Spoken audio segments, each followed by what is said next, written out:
Guys, welcome to the low G blues ukulele soloing lesson. In this lesson, we're going to learn how to make some really nice single note lines over a 12-bar blues in G on a low G ukulele. We're going to learn two different sort of methods of tackling this. We're going to learn a scale-based approach, and we're going to learn a chord-based approach. So two different options. Two very popular things with different guitar players or musicians of all kinds. And so I'm just going to show you those two options. I'm going to play some solos using just some very basic technique using those two sort of harmonic and melodic options. And you will just see how that works and hopefully absorb some of that, and you can put that into your own playing, okay? All right, so let's get to technique. What kind of technique are we going to be using? So obviously everyone has their own way of playing the ukulele.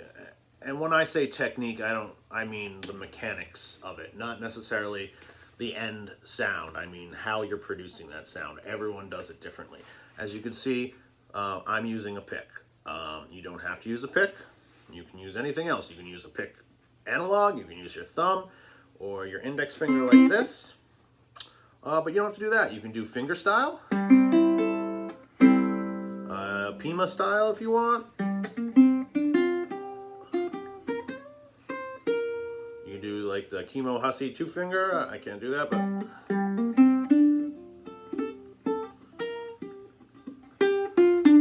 hell, you could do claw hammer if you want.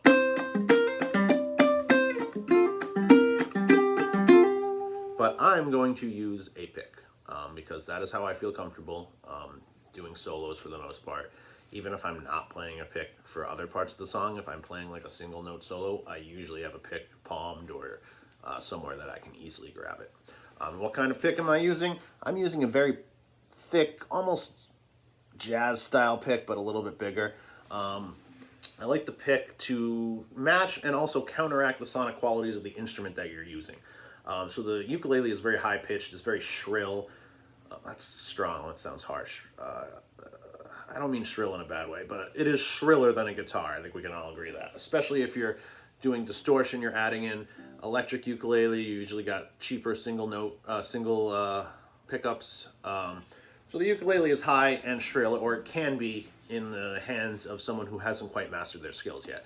So to counteract that, I usually use a thicker pick. It dulls the sound slightly, makes it a little bit rounder than like a flimsier, thinner pick. Not to say that I don't use those either. You can use anything and sound good, you know, if you have the right technique. But I just find it easier to use a nice thick pick on a ukulele, especially when I'm playing electric. But you can use whatever you want. Sometimes with chords, I like to use a flimsier pick or a felt or a leather pick. And when I'm playing bass and I use a pick, I usually use a leather or a felt pick or a wooden pick even. I have a bunch of nice wooden picks that sound cool. They work really well for ukulele too, actually. They dull the sound. But yeah, we'll be using a pick. I talked about this in the last video, but you're going to see me going like this a lot, playing like this. You know, ukulele players usually play like this or like this. They usually don't play like this. This is definitely like an electric guitar technique, or very, very popular electric guitar. Because it dampens the strings when they're not being used with my palm right here. So you all probably know what palm muting is, and is like a percussive technique, you know. Like chucking or whatever, like similar to that, where you're muting it up here.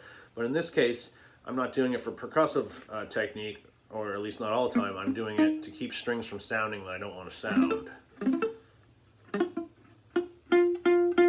If I come off a little bit, this one's still dull, but this one can be sharp. So you're going to see me playing like this a lot. So that's something you can do if you want. You don't have to do it. It definitely makes more sense with distortion or an electric ukulele. So if you're doing this, I would definitely try and do that. You don't necessarily need to do it on acoustic, but if you're rocking some, a pedal or something on here, then yeah, it might be a good idea to try so it doesn't fill up the sound so much. You know, when you have all those distorted signals, there's a lot of overtones, a lot of harmonics battling together. It tends to get a little bit muddy. Okay. Quick technique sub note about using a pick. I didn't even think about it because it's so ingrained in me. But you really, really want to get comfortable with what's called alternate picking if you're using a pick. Going up and down instead of, if you do all down, obviously that can give you a really cool sound. And for a lot of things, you might do that. A lot of metal guitarists use, rock guitarists use all down strokes. Django used a lot of all down strokes. But at the end of the day, you gotta do some alternate picking if you want to play fast. I can't play fast this way. I can. Right? Alternate picking. All right, so make sure that you are up and down and up and down and up and down with your pick. And for grip, you can grip it any way you want. A lot of beginners will try and hold it like this. I like it tight, but not too tight. I usually hold it like this. Occasionally I'll go like this if I want a little more articulation. But yeah, just holding it like this is pretty good. If you're having trouble gripping it, a cool trick is to take a knife and score the side, score it right here, you know, like a hash mark. Or you can also, this is a trick I learned from Danny Gatton, you can rub them on the knobs of the electric guitar, and that'll scratch them up and allow you to grip it a little bit easier. Okay, cool. All right, so that's just a note about the pick technique. Now we're going to get into the minor pentatonic scale, okay? Okay, so the minor pentatonic scale, that sounds kind of complicated, but it's really not. Scale is just a series of notes. Minor means that it has a minor third or a flat third instead of being, it's. And pentatonic, pent means 5, so it's a 5-note scale. Pentatonic scales are super popular all over the world. There's a fun video of Bobby McFerrin like proving that, you know, a lot of people subconsciously through, you know, cultural osmosis have the pentatonic scale in their brain. Cultures all over the world use it. America, Africa, Asia, Europe, not Antarctica, I don't think. Yeah, so it's just a 5-note scale. And we mostly, as ukulele players, as American musicians, as rock musicians, as guitarists, you're going to use mostly the minor pentatonic scale. So you've probably heard that a lot. A slightly modified version of it would be called the blues scale, where there's a couple extra notes, depending how many, depending on who you ask. But the minor pentatonic scale at its heart is a 5-note minor scale. All right, so we're going to be playing the G minor pentatonic scale. Now, when you're playing pentatonics, now there aren't no rules in music. If it sounds good, it is good. And blues specifically has like some very wonky rules. Like there aren't as many as like classical Western art music. So basically, if you're trying to figure out how to solo on a blues, find the first chord, the key it's in this case is G, and you can probably play the G minor pentatonic scale over it. If it's, say, a blues in D, you can probably play the D minor pentatonic scale over it. If it's a blues in F, you can probably play the F minor pentatonic scale over it. Now, I use probably. Now, this is all about context, so it might not sound good, but it probably will. So in this one, obviously we're playing a G blues, a 12-bar blues in G. So we're playing the G minor pentatonic scale. And obviously that works very well for the ukulele because the lowest note is a G, at least on a low G ukulele, which is what we're doing. So that's the first note, G. Open, G string, the lowest string. Just play it open, boom. That's G, it's the 1. Next note in the pentatonic scale, the second note is gonna be the third. Confusing. It's the minor third of the whole scale, but the second note is this. So 3rd fret, low G string. So, all right, 3rd note, open C. So we got, you can already hear that's bluesy, rocky. There's a 1,000 riffs that start that way. All right, let's keep going. All right, 2nd fret, C string. So now we've got, all right, next note, 1st fret on the E string. So now we've got, all right, so that's 1, 2, 3, 4, 5. got 5. That's 5, right? 5 notes. But obviously the scale keeps going up. You've got the octave. I assume everyone knows what that is. So you've got the root again. And then it keeps going.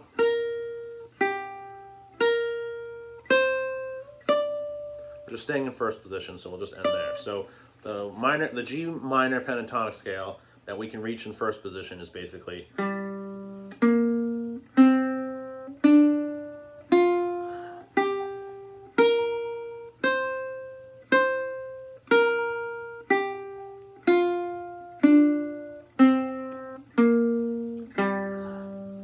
right?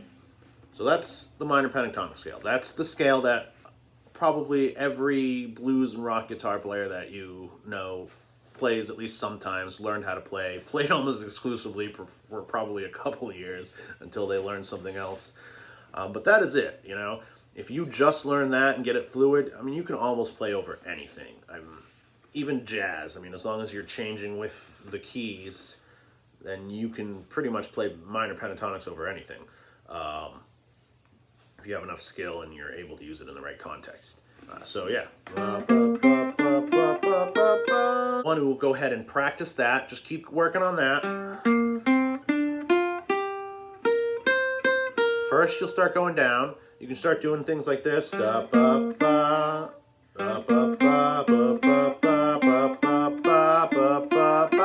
up in thirds, or 1, 2, 3, 4, 1, 2, 3, 4. Go up in fours.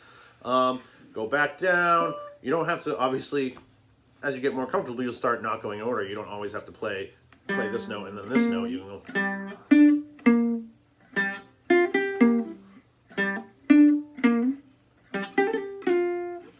All right, and then as you get more comfortable, you can start adding what's called chromaticism. So playing the wrong note and then sliding into the right note. It sounds bad in a vacuum sometimes, but in the context of music, it sounds good, because when you're crafting a solo, you're basically working on tension and relief. You're building tension, and then you're releasing that tension. So by playing this wrong note, I'm creating tension, and then by switching to the right note, I'm releasing that tension. And that is essentially what good soloing is. It's developing ideas, it's legitimizing them through repetition, it's creating tension and then releasing that tension, it's creating interest through atmospheric sounds or dynamics, and that's all that soloing really is. So we've got, and then now you want to practice, you know, going in from the wrong note.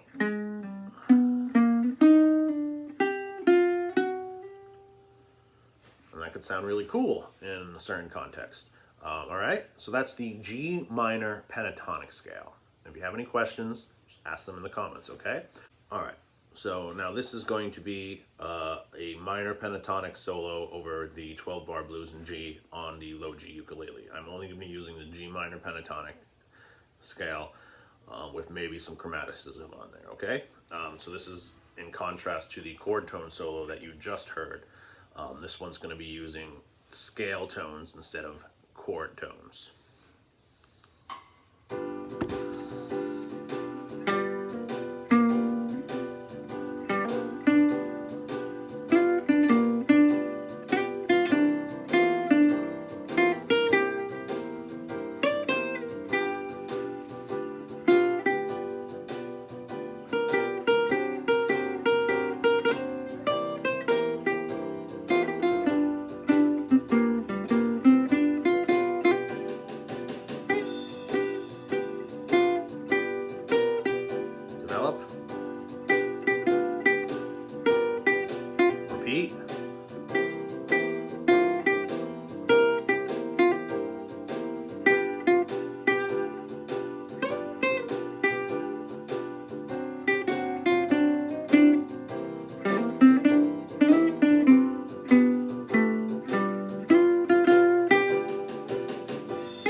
repetition legitimizes.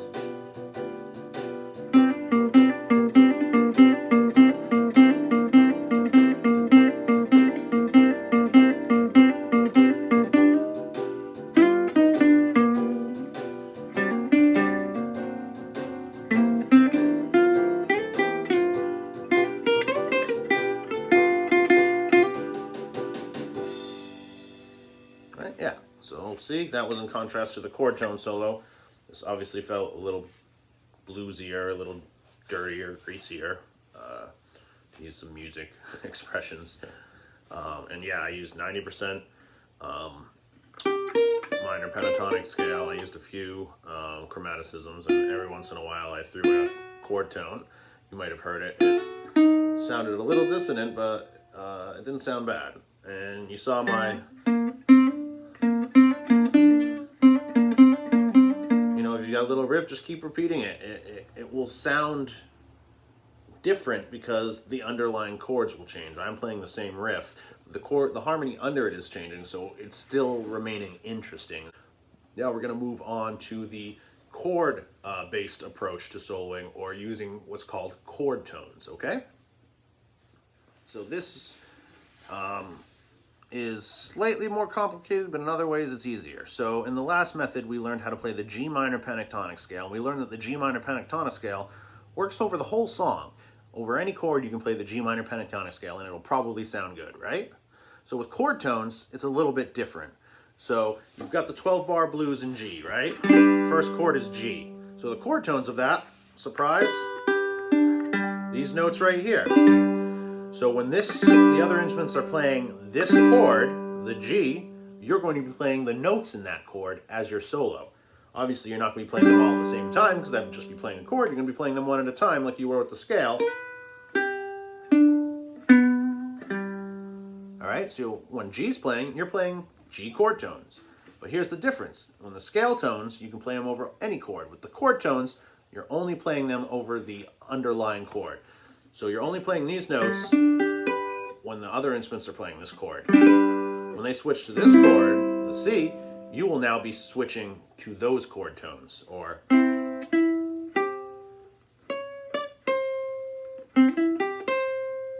then when they play the D, you'll be switching to that too. See? So it is slightly more complicated. You have to use your ear and your knowledge of the structure of the song to make sure that you're playing the right chord tones, right? Because you don't want them to be playing this and you're playing this. Might sound good in certain contexts, and you can work on that, but generally, when they're playing this, you want to be playing something like... Right? Alright, so the easiest way to do it is just to form the chord and play those notes.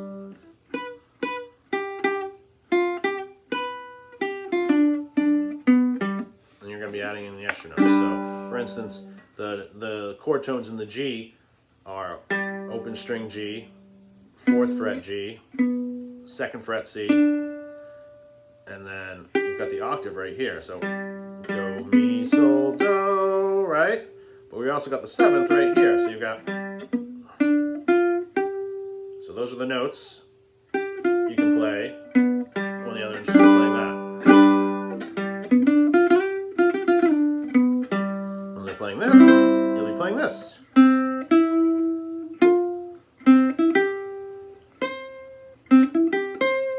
But the 7th.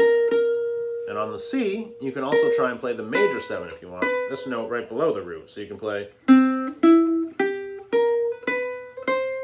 when they're playing this. And then, yep, when you're playing this, you're playing...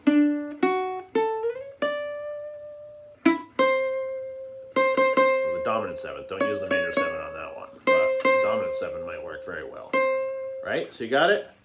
It's kind of complicated. Ask any questions, shoot me a message, comments, any questions you have. But essentially, the chord-based soloing is playing the notes in the chord that's being played at that time. And then when they switch to another chord, you switch to those chord tones. I'm going to play an example of a solo in a little bit, how to do that. Obviously, the ultimate way to do this would be to mix the two together, right? Yeah, all right, so we'll get to that. But yeah, so just practice playing these, practice those chord tones.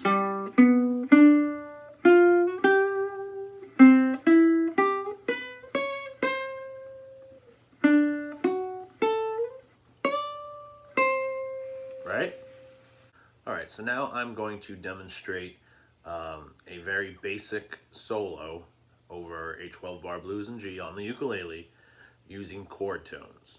We're going to be using just the chord tones and maybe a little bit of chromaticism. Remember, if you get lost, look at the chart, make the chord, play those notes. Just arpeggiate. That's a good way to make a solo. You do that long enough, you'll figure out a way to make it musical. Now, as far as how I'm doing these solos, someone asked in the last one, I have those tracks loaded up on YouTube. All I do is put them on my TV, load them up, and then I play them while I'm doing the video. So that's a good way to practice or film videos if anyone's sort of struggling for that. Just if you can open a YouTube app or something on your TV, if you have a smart TV or something, works pretty well, or your computer or something. All right, so here is going to be the chord tone solo over the 12-bar blues in G at 100 beats per minute, okay? Just chord tones.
So as you see, I used almost entirely chord tones.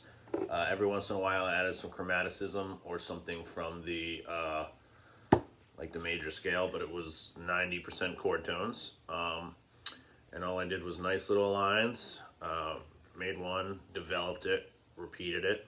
Repetition legitimizes, remember that. So now I'm gonna rip a solo using both chord tones and the minor pentatonic scale. So I'll be using chord notes and scale notes, all right, combining the two techniques. And that's essentially what most blues players end up doing, even if they're doing it unconscious. Even if they have no idea what the term chord tone means, they know what a chord tone is in their ear. All right, so let's try this. Minor pentatonic, chord tone.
you saw that I was mixing chord tones and the minor pentatonic scale together, and it sounded pretty good. Sometimes it sounded bluesier, sometimes it sounded a little bluesy or jazzier, and you know, that's kind of what I'm going for most of the time. Especially when you're playing on an acoustic ukulele.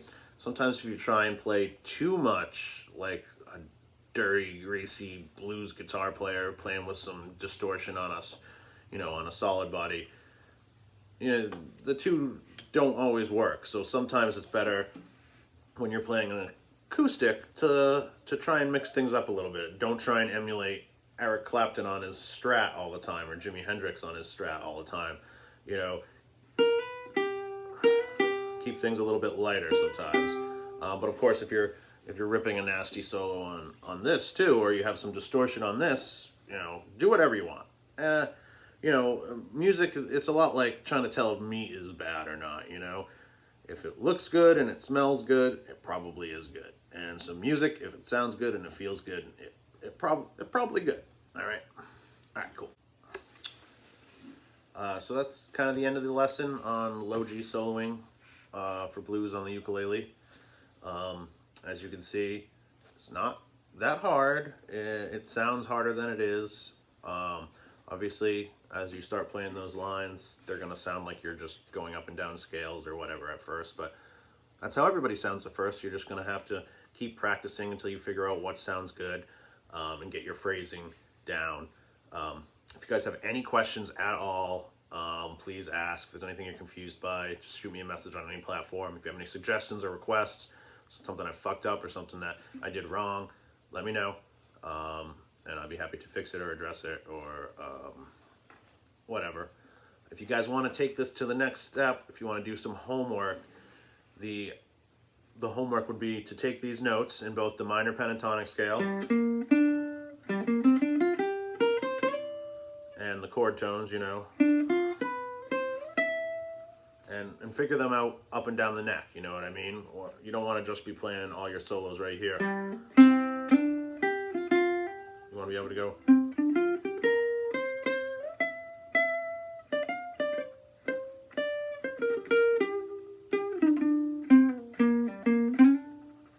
So, you know, try and find these notes that you were playing up here and try and be able to play them as many different ways as you can. Switch back and forth between them, and that will help get you to the next level. The next lesson you see, I'm going to do a lesson specifically on soloing on electric ukulele, because there are some differences. The basics are obviously the same, but you're going to be doing some different things, especially if you're ripping a lot of distortion. You're really going to want to take care of your sound, all the sonic qualities that are going on. You're going to want to like shepherd them really well. Okay, so yeah, remember, if you have any questions or requests, just drop me a line. Until next time, thanks for watching.